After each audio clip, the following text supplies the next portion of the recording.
So, of course, everybody is like, oh, how about the IMS? How about the IMS? Well, this shaft has gone to Ellen Engineering, and it's been pinned. And the reason why this is pinned is because there are times where this rear sprocket will actually separate. I call this motor failure 24.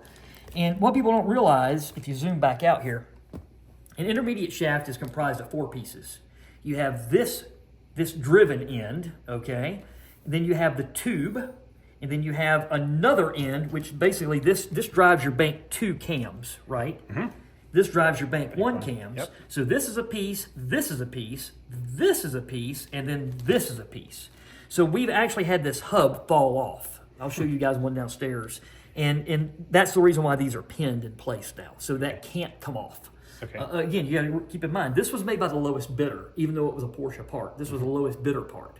Gotcha. So this end never falls off? No, these are super swedged on. I've never seen one of these move, ever. Okay. Not to say it can't happen, but I mean, when I've cut these shafts apart to make tools and to do things, I mean, this one, it's a bear to get this off here. It's a real bear. You almost have to cut and then torch things. It's a real bear. And the same thing here. This is swedged on good. This has got very little engagement onto the tube, because the tube protrudes all the way through this hub here. It goes back to this point. And then that sprocket, literally from the factory, is on there with a hope and a prayer. And then here, the other thing that we do is this goes into a special fixture, and the run out is measured on the tube and also at several key points on the root and the tip of each of these sprocket cogs.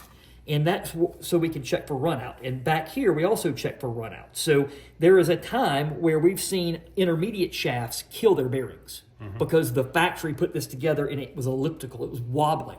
And if this rear section that holds a bearing is wobbling with a ball bearing or anything other than a solution, it is going to kill that bearing. It has no choice but to die. So that's why I've seen people have several bearing failures because a shaft was bad. And it was never caught. So we've seen these as much as 20 thousandths. That's half a millimeter out.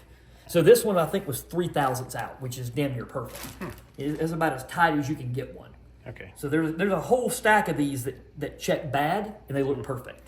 So it's not just the manufacturing of the bearing that causes IMS failure. A lot of times it's the run out of this. Well, the thing is, if you put a ball bearing in there, it's a precision ball bearing that's already kind of underrated for the load carrying capacity. And of course, this had the big bearing in it, which is overkill. The big bearings are great in a lot of cases, but they're still a ball bearing. They still have all those wear pieces. With the IMS solution, you have no wear parts. It's basically controlled both radially and longitudinally thrust-wise from a film of pressurized oil.